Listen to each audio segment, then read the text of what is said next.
کچھ عادی بنائیں. ہم یہ نہیں کہہ رہے کہ ہمارے اسلاف جیسے پوری پوری رات عبادتیں کیا کرتے تھے ایسے ہی کریں.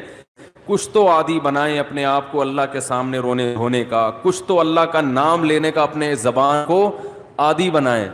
جو تبلیغ والے تسبیحات بیان کرتے ہیں, جو صحیح احادیث سے ثابت ہے کہ 100 مرتبہ صبح لا الہ الا اللہ وحدہ لا شریک لہ لہ الملک ولہ الحمد وہو علی کل شیء قدیر, اور بعض روایت میں یحیی و یمیت وہو حی لا یموت. یہ حدیث میں تبلیغ والے تو تیسرا کلمہ بتاتے ہیں, یہ کلمات حدیث میں آتے ہیں. آپ صلی اللہ علیہ وسلم نے ارشاد فرمایا جس نے 100 دفعہ یہ کلمہ پڑھا اس سے زیادہ نیکیاں پورے دن میں کوئی شخص نہیں کما سکتا سوائے اس کے جو اس سے بھی زیادہ مرتبہ پڑھے.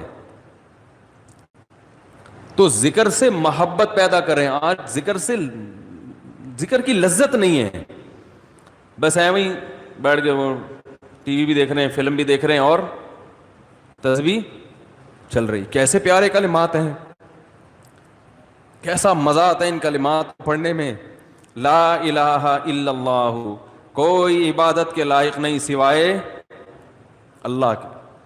کتنا اللہ تعالیٰ خوش ہوتا ہے کہ جب ساری دنیا مجھے بھول گئی ہے, ہر وقت دولت کی باتیں, پیسے کی باتیں, مکان کی باتیں, پلاٹ کی باتیں, اس سے اتنے پیسے لینے, اس کو اتنے پیسے دینے, وہ کاروبار بند ہو گیا, اس کو کھولنا ہے, یہ کرنا ہے, وہ کرنا ہے, ہر وقت 24 گھنٹے. جس نے پیدا کیا, جس کے پاس لوٹ کر جانا ہے, سب چیزیں چھوڑنی ہے یہاں پہ, یہ بیوی بچے بھی چھوڑنے ہیں, یہی قبر میں اتاریں گے. جو آج کہہ رہے ہیں نا ہم رہ نہیں سکتے آپ کے بغیر, اور یہی اتار کے آئیں گے قبر میں. اور اگر کورونا سے مر گئے نا, اللہ بچائے, تو قبر میں بھی نہیں جائیں گے, بولیں گے یہ تو مر گیا, ہمیں نہ مار دے کہیں. دور دور سے دیکھ نہیں رہے کیسے جنازے ہو رہے ہیں. یہ تو انسان کی محبت ہے, یہ تو اوقات ہے انسان کی. تو جس کے پاس لوٹ کر جانا ہے اور جس نے بنایا ہے, هو اعلم بكم اذ انتم اجنۃ فی بطون امہاتکم, اللہ فرماتے ہیں جب تم ماں کے پیٹ میں تیار ہو رہے تھے نا, وہ رب تمہیں اس وقت سے جانتا ہے.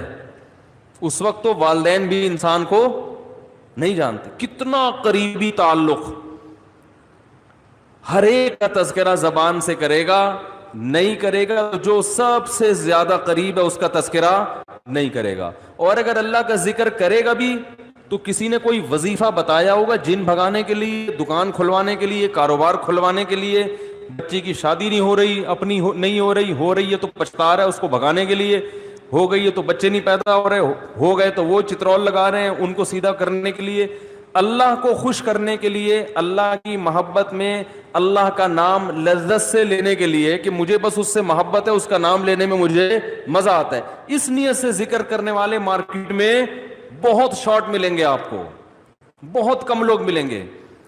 کوئی بیٹھا ہو نا صبح اللہ اللہ کر رہا ہو, کیوں کر رہے ہو, وہ جی فلاں پیر صاحب نے بتایا تھا, وہ فلاں پیر صاحب نے کہا تھا یہ کرو گے تو یہ والا کام ہو جائے گا. او بھائی اللہ نے پیدا کیا ہے, جیسے دنیا کا تذکرہ کرتے ہو بغیر ضرورت کے کرتے ہو نا.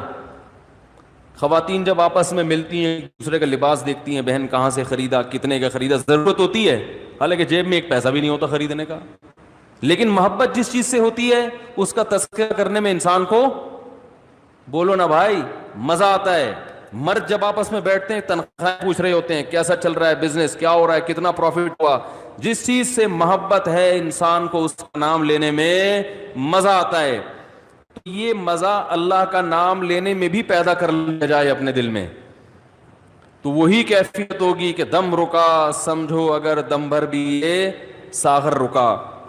میرا دور زندگی ہے یہ جو دور جام ہے. حضرت فرمایا کرتے تھے, ہمارے حضرت جب بیان کرتے نا اور اللہ کی محبت میں کبھی کوئی شعر سنا دیا تو پورا موضوع ان کا چینج ہو جاتا تھا. جیسے میں شادیوں پہ آتا ہوں نا اگر, تو پورا موضوع میرا کیا ہو جاتا ہے, ارے جہنم کی بات چل رہی ہو, وہاں کی ہولناکیاں چل رہی ہوں, سانپ بچھو, اور کسی نے شادی کی بات کر لی تو ہمارا پورا ٹاپک چینج ہو جاتا ہے نا.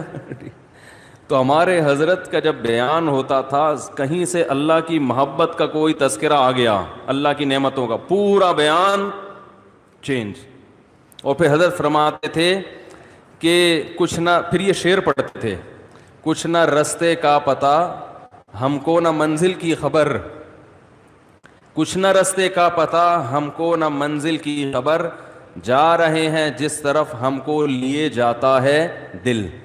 یعنی ہمیں نہیں پتا اب ہم نے کہاں جانا ہے، اب تو ہمیں دل لے کے جدھر جا رہے ہیں ہم وہاں چل رہے ہیں، دل گھسیٹ رہے ہیں. تو اللہ کی محبت میں یہ حال کہ اب دل جہاں لے کے جائے گا وہاں، تو دل تو یہی کہہ رہا تھا بس اللہ کا تذکرہ کرو بیٹھ کے. تو اسی طرح یاد رکھیں، یہ جو اہل اللہ جو دعا مانگتے ہیں، یہ دنیا داروں کی عادت ہوتی ہے. دعا مانگ رہے ہیں قبول نہیں ہو رہی، ہم تو کام ہی نہیں بن رہا، 20 سال سے شادی کر رہے ہیں شادی نہیں ہو رہی، 20 سال سے کاروبار کی دعا مانگ رہے ہیں، کاروبار نہیں مل رہا، 25 سال سے یہ دعا مانگ رہے ہیں، یہ نہیں ہو رہی. یہ دنیا داروں کی عادت ہے. اہل اللہ کہتے ہیں دعا مانگنے کی توفیق مل رہی ہے، بس اس سے بڑی کوئی نعمت نہیں ہے، کچھ نہ ملے ہمیں.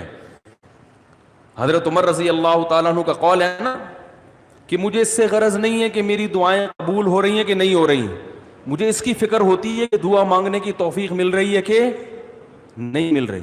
اگر اللہ اپنے سامنے ہاتھ اٹھا کر دعا مانگنے کی توفیق دے رہا ہے، اتنی بڑی نعمت ہے کہ اس نعمت کے بعد مزید ہمیں کچھ نہیں چاہیے. بھائی اللہ توفیق دیا ہے، میرے سامنے ہاتھ اٹھا کے مانگو. تو یہ ہر ایک کو تھوڑی ملتی ہے توفیق. آج دنیا میں دعائیں مانگنے والے سب سے کم ہیں، سب سے کم. ایک تو مانگتے نہیں، اوپر سے مانگتے ہیں تو ایسے بد دلی کے ساتھ کہ وہ دل ہی نہیں لگ رہا ہوتا ان کا. اور پھر 2-4 دفعہ مانگے، بولے قبول، جا کے دیکھیں قبول ہوئی ہے کہ نہیں ہوئی ہے.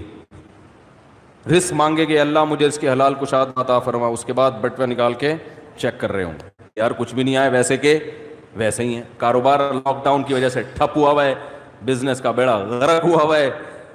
تو بھائی جو اہل اللہ ہیں وہ کہتے ہیں دیکھو جتنا تعلق دعا کے وقت انسان کا اللہ کے ساتھ ہوتا ہے نا، اتنا کسی اور چیز میں نہیں ہوتا. براہ راست اللہ سے اپنی زبان میں مانگ رہا ہے.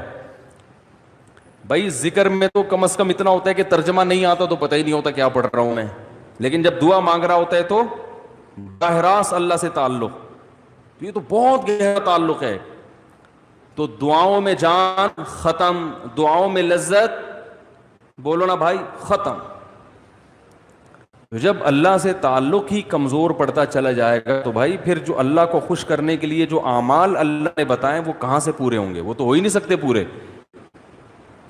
تو اس لیے ذکر اللہ کو ہلکا نہیں سمجھنا چاہیے. میں وہ ترجمہ بتا رہا تھا کہ چوتھے کلمے کا لا الہ الا اللہ، کوئی عبادت کے لائق نہیں سوائے اس اللہ کے. لہ الملک، اسی کے لیے بادشاہی ہے. وَلَهُ الْحَمْدُ، تعریف صرف اسی کے لیے.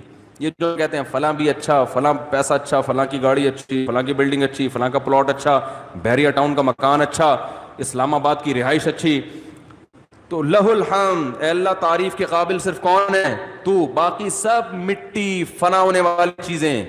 او بھائی بحریہ ٹاؤن کا جو مالک ہے کل وہ بھی قبر میں اترے گا. ہم اور آپ کس کھیت کی مولی ہیں؟ 2-4 بنگلے بن گئے بحریہ ٹاؤن میں، 8-10 پلاٹ ہو گئے، وہ آدمی تمیز سے بات کرنا ہی چھوڑ دیتا ہے.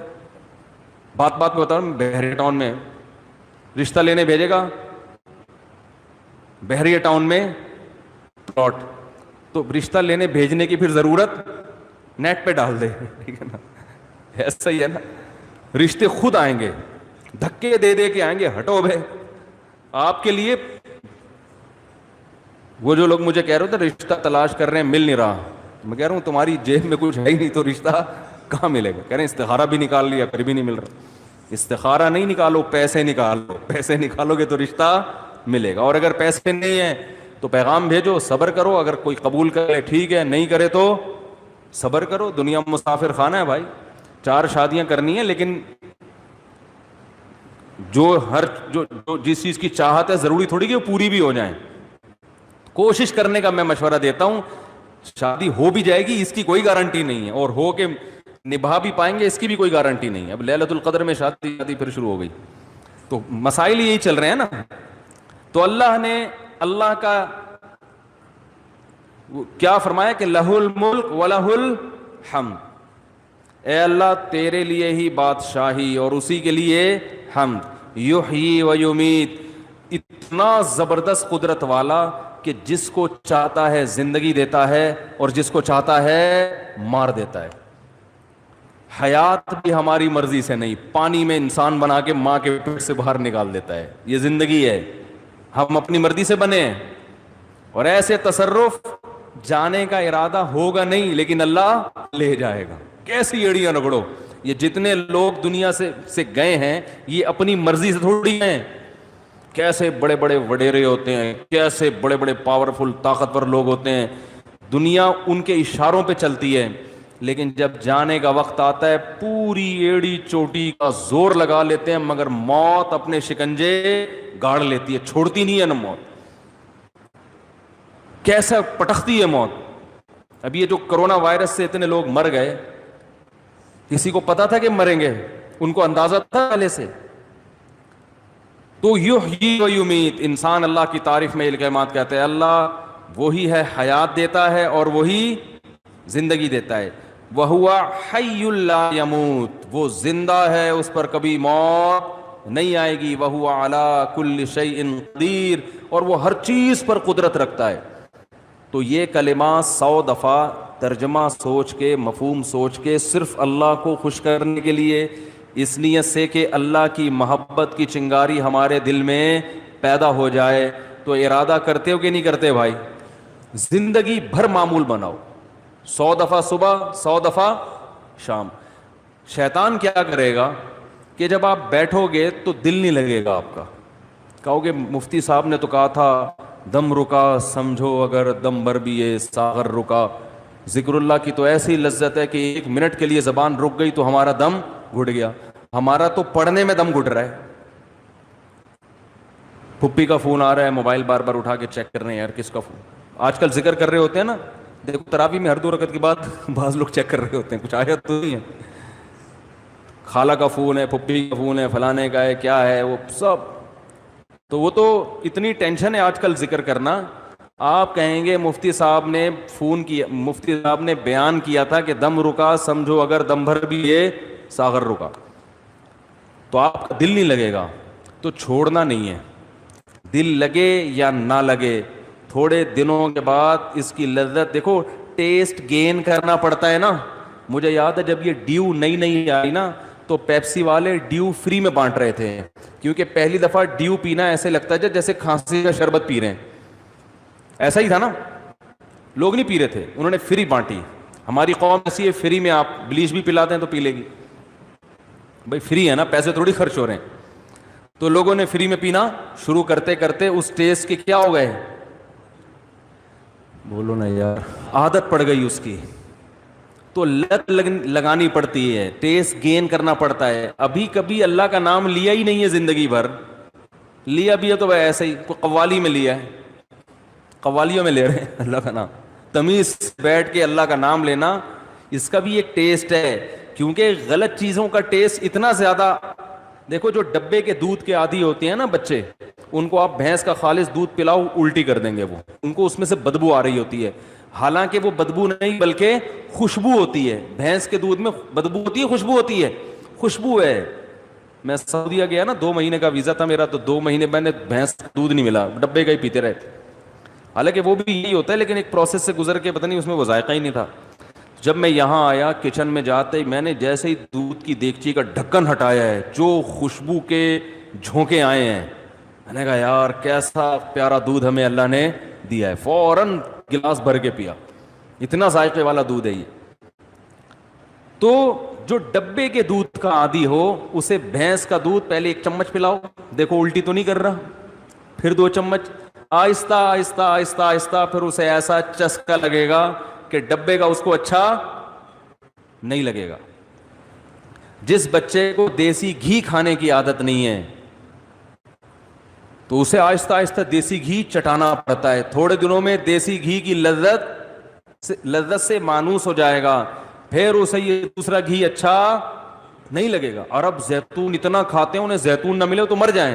ہمارے یہاں زیتون کسی کو کھلاؤ وہ کہتے ہیں یہ کیا کڑوا. تو ایسے ہی یاد رکھو, انسان اپنی زبان کا ذائقہ خراب کر دیتا ہے. تو اللہ کا ذکر کرتے کرتے کرتے کرتے کیا ہوگا, ٹیسٹ گین ہو جائے گا. آپ کو پتہ ہے جو آزان سننے کے عادی ہیں ان کو یورپ میں امریکہ میں بڑی ٹینشن ہوتی ہے کہ بہت دنوں سے آزان کی آواز نہیں سنی، کیونکہ ان کے کان